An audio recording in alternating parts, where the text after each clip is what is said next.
There's something magical about dreams.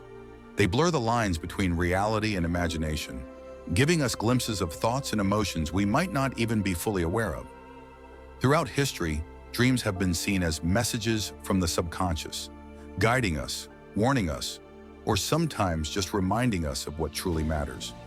When it comes to attraction and emotional connection, dreams hold a unique power. Imagine telling a woman, "It's funny, I had a dream about you last night," and watching her expression shift from curiosity to intrigue. Suddenly she's wondering, what was the dream about? Why was I in it? Even the simplest dream can spark fascination because it suggests that she occupies a space in your mind, even when you're not awake. But it's not just about mentioning a dream, it's about how you use it to create a deeper connection. A dream can act as an emotional anchor, making someone feel special and significant in a way that words often fail to do. The key is to introduce the idea naturally, keeping it light and playful while allowing her imagination to fill in the gaps. This isn't about manipulation, it's about tapping into a deeper form of connection, one that feels organic and genuine. Because when done right, mentioning a dream isn't just a passing remark, it's a way to plant a seed of thought, one that lingers long after the conversation is over. A short story, the dream that changed everything. David had known Emily for a while. They talked often, laughed over coffee, and exchanged the kind of easy conversation that made time fly. But something shifted one morning when he casually said, "I had the weirdest dream last night. We were on a road trip, just driving with no destination, listening to music, and laughing the whole way." Emily's eyes lit up. "Really? That sounds amazing. Do you remember where we were going?" David shook his head with a smile. "No clue, but I woke up feeling good, like it was the kind of trip that just made sense." For the rest of the day, Emily couldn't stop thinking about it. It wasn't just the dream. It was the idea that David had been thinking about her, even unconsciously. That simple moment made her look at him in a completely new way. And that's the power of dreams. Number 1, the magic of touch before intimacy. It was a chilly autumn evening when Daniel and Sophie walked along the quiet streets of the city, the golden glow of streetlights flickering on the wet pavement. The air was crisp, and the world around them felt still, as if it were holding its breath. They weren't rushing anywhere, just walking, talking, and enjoying the moment. Sophie pulled her coat tighter around her, and without thinking, Daniel reached out, placing his hand lightly on the small of her back. It wasn't forceful, it wasn't calculated, it was natural. A simple touch, warm and reassuring, one that said, "I'm here, you're safe." She noticed it immediately. It wasn't the kind of touch that demanded anything. It was one that offered something: comfort, presence, connection. She didn't pull away.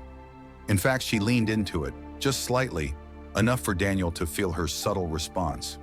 They continued walking in silence for a few moments before she glanced up at him with a soft smile. "You always do that," she said. Daniel raised an eyebrow. "Do what?" She hesitated, then shrugged. I don't know, the way you touch me. It's never rushed, never too much. It's like you're just letting me feel that you're there." He smiled. "Is that a bad thing?" "No," she said quickly, shaking her head. "Not at all. It's different. It's nice." That was the thing about touch. It wasn't just about contact, it was about communication. Long before intimacy ever entered the picture, touch had the power to build anticipation, to create trust, to let someone know they were seen, valued, and protected. Too many men thought touch was only meaningful in obvious moments, holding hands, hugging, kissing. But the true magic happened in the small, unnoticed touches, the brush of fingers when handing her something, the way a hand lingers just a second longer on her arm, the light pressure of a hand guiding her through a doorway. Daniel had always understood that. He never rushed anything, never made a move just for the sake of it. Instead, he let touch build a foundation of trust, creating a space where Sophie never felt pressured, only drawn closer to him in ways she couldn't quite explain. As they reached her apartment door, she turned to face him. There was no need for words. The way she looked at him, the way she lingered before saying goodnight, it all spoke volumes. Touch had already done what words couldn't. And when she finally reached for his hand, intertwining her fingers with his for just a moment longer than necessary, Daniel knew. The magic of touch had already paved the way for everything that would come next. Number 2, flirting the right way. The coffee shop was buzzing with quiet conversations, the scent of freshly brewed espresso filling the air. James sat at his usual spot by the window, flipping through a book, when he noticed her. Emma. She was waiting for her order, absent-mindedly scrolling through her phone, her wavy brown hair falling over one shoulder. They had exchanged glances before, quick, fleeting moments that hinted at something unspoken. But today, James decided to take it a step further.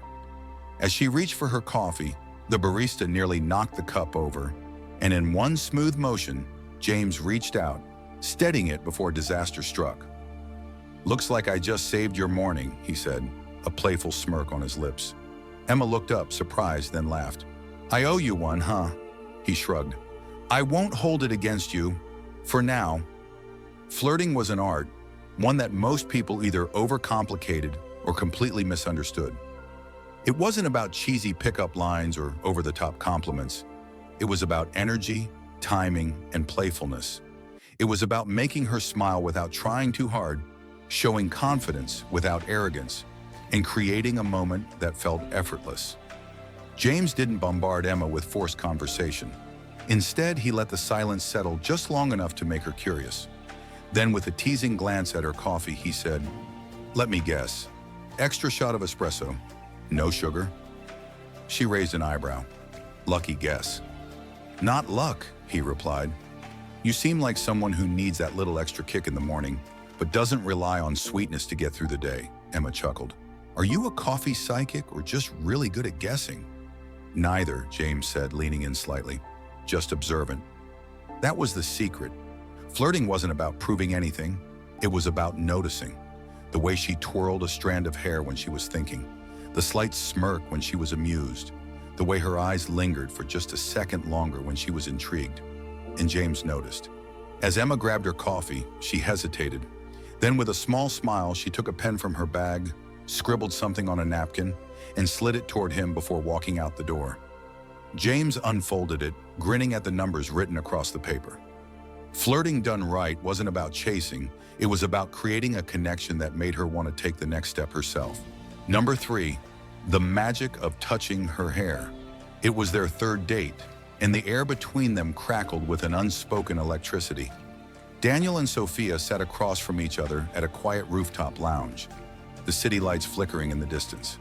Their conversation flowed effortlessly, playful teases mixed with deeper revelations about life, dreams, and the kind of moments that made them feel alive. Sophia absent-mindedly tucked a strand of hair behind her ear as she laughed at one of Daniel's remarks. He watched the movement, the way her hair shimmered under the warm glow of the lanterns, and he felt the pull, the subtle, intimate way a woman's hair could hold an entire conversation on its own. As the night deepened, the wind picked up slightly, carrying the cool air across the rooftop. Sophia's hair blew across her face, and instinctively, Daniel reached out, slow, deliberate. He brushed the loose strands behind her ear, his fingers grazing her cheek ever so lightly. Sophia's laughter faded for a second, replaced by something else, a softness in her gaze, a slight intake of breath. The world around them seemed to pause, and in that moment it wasn't about the touch itself. It was about what it said without words. It told her, "I see you. I'm present with you. I'm not just hearing what you say, I'm feeling who you are." Daniel didn't follow it up with some grand move. He didn't rush to close the space between them. He let the moment settle, let her feel the warmth of the small, intentional touch. And then, just as effortlessly, he pulled back, continuing the conversation as if nothing had happened. But something had. Sophia twirled a lock of hair between her fingers, stealing glances at him with new curiosity. The dynamic between them had shifted, not in an obvious way, but in a way that she felt deep in her core. That's the magic of touching her hair. It's not about ownership. It's not about control. It's about a subtle, tender moment that builds attraction without a single word. When done right, it lingers, long after the touch is gone. Number 4, the hand on her back in public.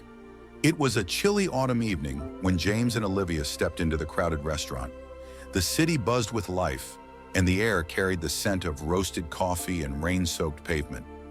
As they walked toward their table, James instinctively placed his hand lightly on the small of Olivia's back, guiding her through the maze of people. It was a simple gesture, subtle, effortless, but Olivia felt it immediately. It wasn't about control, it was about presence, about protection, about the quiet, unspoken message that he was there, steady and aware, moving with her, not ahead of her. And in that moment, she felt it, safe, feminine, desired. She glanced up at him, a soft smile playing at her lips. She liked the way his touch felt, not demanding, not possessive, but grounding. It wasn't a flashy move, nothing exaggerated or overly dominant, just enough to let her know he was attuned to her, looking out for her in a way that didn't need words.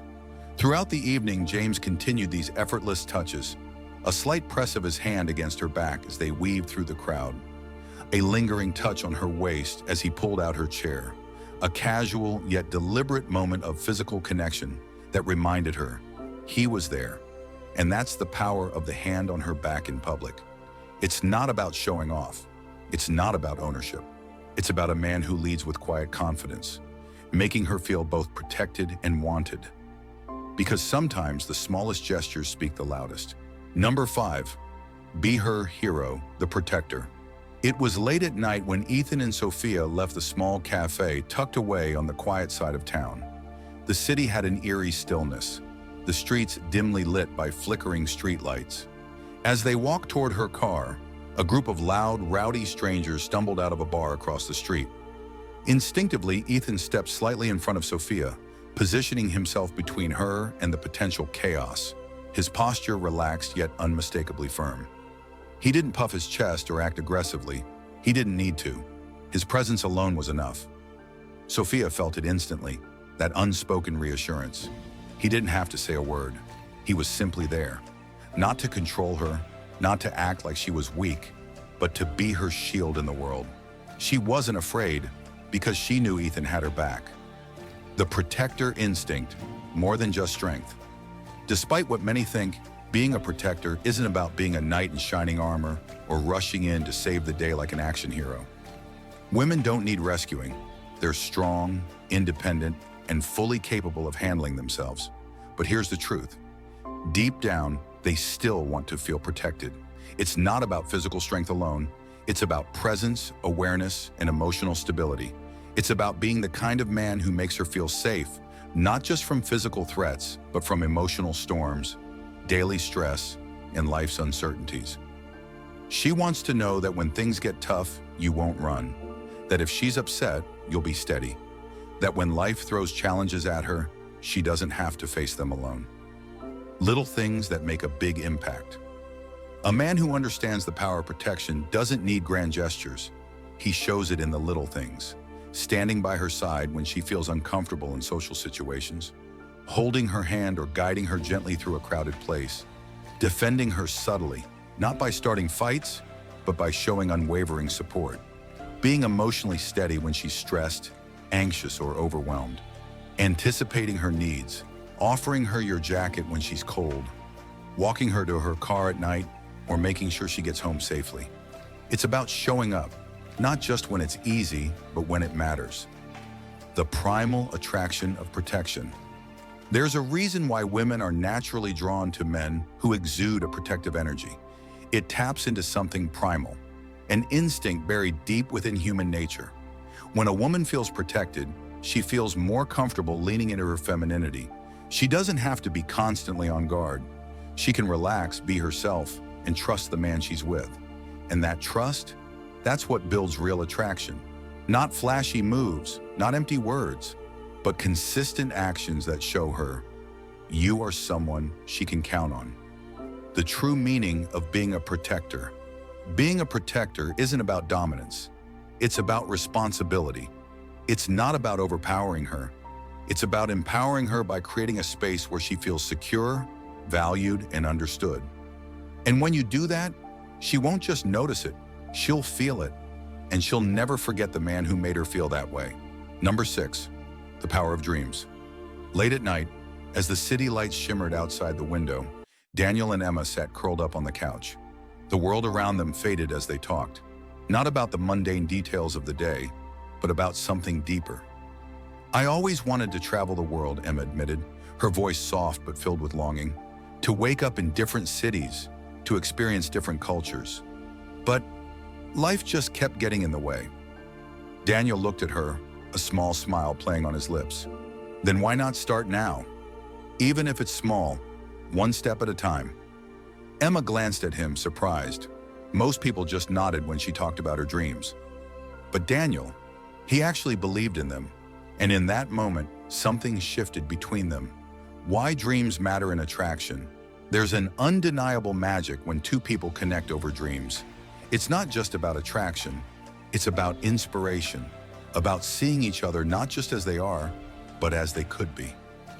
A man who dreams and encourages hers is rare. It shows depth, ambition, and vision. Women are drawn to men who have direction, who wake up every day chasing something bigger than themselves. And when that man also takes her dreams seriously, that's where real emotional connection forms. The key to unlocking deep connection. Most men focus on the surface, looks, charm, or clever lines. But the secret to truly standing out is this: help her believe in her dreams again. Ask her, what excites you? What's something you've always wanted to do? What's stopping you? And then, truly listen, not to impress her, not to agree blindly, but to show her that her dreams matter. Be the man who inspires. When you embrace your own dreams and encourage hers, you become more than just someone she dates. You become someone unforgettable. You become the person who sees her for more than just the present moment, but for the limitless potential she carries. And that's the kind of man a woman never forgets. Number 7, the charm of a beard. It started with a glance. Sarah was sipping her coffee at a small cafe when her eyes landed on a man across the room. He wasn't doing anything extraordinary, just reading a book, occasionally running his hand through his well-groomed beard. And yet, there was something about him, something rugged, something undeniably masculine. She had dated clean-shaven guys before, some charming, some forgettable. But there was something about a man with a beard that stirred something deeper. It wasn't just about looks. It was about the energy he carried, the quiet confidence that came with it. Why beards are so attractive. A well-maintained beard is more than just facial hair. It's a statement. It signals maturity, strength, and a primal kind of masculinity that's deeply embedded in human psychology. Throughout history, beards have been associated with wisdom, leadership, and dominance. From ancient warriors to modern philosophers, men who let their beards grow carried an air of authority. Studies even suggest that women often perceive men with beards as more protective, reliable, and capable. But here's the catch. It's not just about having a beard. It's about owning it. A messy, unkempt beard doesn't project power. It looks careless. A well-maintained beard, however, speaks volumes about a man's self-discipline and ability to take care of himself. The beard is a symbol of confidence. A beard isn't a shortcut to masculinity. If you grow it without carrying yourself with confidence, it's just hair. The real attraction comes from how you wear it. A man with a beard stands out, not because of the beard itself, but because of what it represents. Self-mastery. He takes care of himself. He doesn't need validation, strength, and maturity. He embraces his natural masculinity. Mystery and depth. He has a presence that makes people curious. How to make your beard work for you. 1. Keep it groomed. A beard that's shaped and maintained signals attention to detail. 2. Match it with your personality. A beard should enhance your look, not overpower it. 3. Wear it with confidence. The beard alone isn't attractive. The man behind it is. It's not about the beard, it's about you. A beard doesn't make you attractive. It's just an extension of your personality. What truly draws people in is the way you carry yourself. If you wear it with confidence, it becomes a symbol of your strength, independence, and self-mastery. So if you choose to grow a beard, don't just have one, own it. Because in the end, attraction isn't about the beard itself, it's about the man behind it.